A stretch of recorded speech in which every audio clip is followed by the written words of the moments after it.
Welcome to Destination History, I Digress, where we tackle interesting and only slightly relevant things. Today we digress from Stonehenge to talk about some strange carved stone balls found throughout Scotland. There are many carved things that have been found throughout parts of Scotland that date back to between 3000 and 2600 BC, and the carved stone balls are just one of a range. Hundreds of these stone balls have been found, about 400, and they mainly date back to the prehistoric era. Even though they have been found in a wide area, their exact purpose seems to be a lot harder to track down, and their relative rarity doesn't help this at all. Most of the balls are sized to fit quite nicely into the palm of the hand. They're pretty much all the same size, about 7 centimeters, or if you're of an imperial persuasion, that's 2.75 inches. So not really that big at all.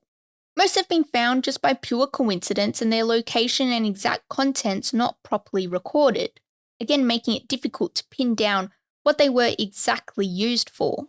But a couple have been found during archaeological excavations, such as a handful found at Skara Brae in Orkney.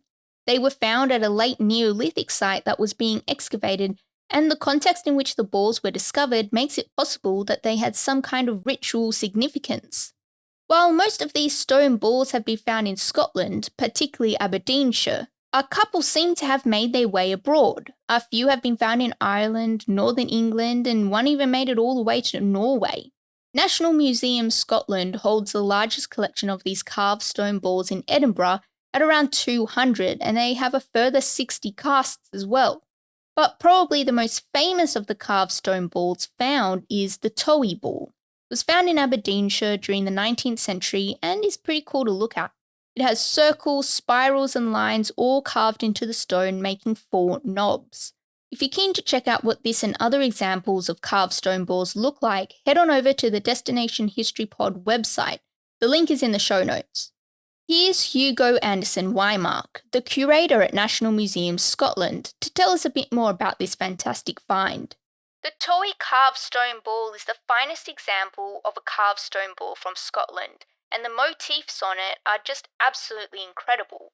The very fine grooves on the surface are about 1 millimeter across and have all been carved with a flint tool. Incredibly fine, delicate workmanship. The stone ball itself is of a black, fine-grained stone. It is just over 7 centimeters across at 73 millimeters and weighs about 500 grams. There are 4 discs, or what are known as knobs, that hold the intricate carvings of the circles, spirals, and lines.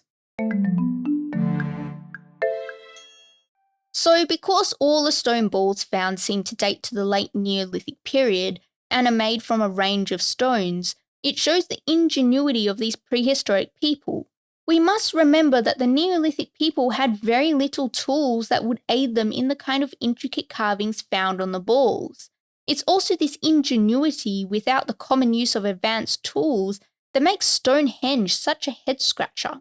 In fact, some of the early archaeologists to study these carved balls found it pretty tough to believe that people could have sat carving these balls with just stone tools, and so they incorrectly thought that the later Picts, who were wandering around Scotland between the late Iron Age and early medieval period, were the ones who would carve the stone balls. But later archaeologists were able to disprove this and realize that the stone balls actually dated to the much earlier Neolithic period, meaning that the stones would have been carved by just using stone tools. And with each stone ball having anywhere between 3 and 160 knobs on the surface with intricately beautiful patterns carved into them, it would have taken an immense amount of skill and patience. It also seems that a range of talents were carving the balls. This is mainly seen in the level of intricacy per ball. Some have no ornamentation at all, while others have full-on engraved patterns of decoration, and yet all show a similar symmetrical design. Because of the fact that the only tools available to the Neolithic peoples were made of stone, that meant that the balls were shaped and carved by using the stone tools readily available to them, as well as the uses of sand, water, patience, and effort. It's interesting that people who were slowly moving away from a hunter gatherer lifestyle and were starting to settle into small farming communities would have dedicated time for this practice of shaping and carving stone into balls. Perhaps this is why some believe the balls were a sign of prominence. Here's what Anderson Weimar thinks. They are more likely to be objects which represent the status or power of the individual that held them in the community. Despite the amount of balls that have been found, there really is no hard evidence for what their main use or purpose was, but that hasn't stopped historians and scholars from speculating. What makes this speculation particularly difficult is that most of the balls show little to no signs of use or damage, which means you can't look at the wear and tear in an attempt to decipher what they were used for. Some think they were used as a part of a weighing system, sort of like scales and the stone balls were the weights. But this is sort of dismissed because there isn't really very much uniformity that would make weights make sense. Then another thought came along that they may have been used to weigh down fishing nets, which does make a lot of sense, except then why would you spend so much time carving elaborate designs into them? So that doesn't really explain them either. An Australian author, Lynn Kelly, taking inspiration from Australian Aboriginal cultures and their rock art, thinks that the stone balls could have been used as memory devices where the carvings are used as reminders when orally telling histories and stories. Another strong theory is that the balls could have been used as weapons where the grooves in between the knobs would have been where the leather or rope would go to fasten them to a wooden handle or the like. Except the issue with this is that there are no signs of damage that one would associate with throwing the rock around. Dorothy N. Marshall, who did quite an extensive study of the balls in the 1970s, has this to say about the theory. When one appreciates the skill and time which has been used in the fashioning of these balls, it does not seem possible that the owner would have risked their loss or damage in war or chase. She's got a good point there. There is a general thought that the stone balls may have held some social or cultural significance to communities and would have been viewed as symbols of power or prominence. If this is in fact the case, then the Towie ball probably would have belonged to a well-off Neolithic farmer in Aberdeenshire who viewed it as a symbol of power, particularly because the symbols carved into the stone resemble those found in a passage tomb at Newgrange in Ireland. Here's Anderson Weimar on the similarities between these two locations. One thing they show is that there was perhaps a long-distance contact in that period which we don't always give prehistoric people credit for. We're seeing things, ideas, and people moving with them through that time. Without having solid evidence to base a theory as to the ball's real purpose, Anderson Weimar decided to create 3D images of the objects and make these publicly accessible. By using photogrammetry, which is the technique of taking hundreds of 2D images and rendering them into the 3D space, he was able to create full 3D renders of about 60 of the balls in the National Museum Scotland collection. And the best part is that all of these renders are available online for anyone who cares to have a look at them. Check out the link in the show notes if you are one of those people.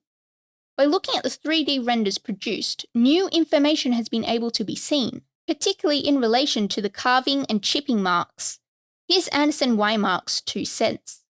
Actually, being able to see them in virtual reality is hugely valuable. It allows us to see some fine detail which we didn't spot before. There's one of them that has concentric lines on the circles, and no one had ever seen that before, and it's been in our collection for well over 100 years. The 3D renders also showed that some of the stones were changed over time. The professionals are thinking possibly across generations.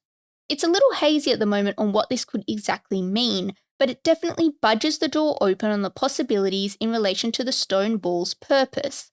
Here's what Old Mate had to say about that.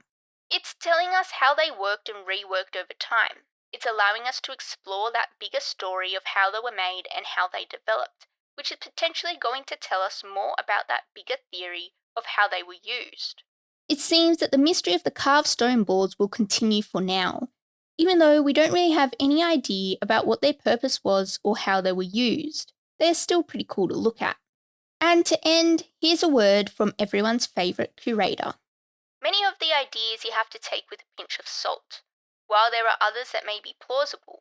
What's interesting is that people really get their imaginations captured by them, They still hold a lot of secrets, but they're always going to be slightly enigmatic. Thanks for listening to this digression. Want to know even more? Then check out our website at destinationhistorypod.com. If you know of something that's slightly relevant about a destination, then get in touch through our website or on any of our socials. See you next episode.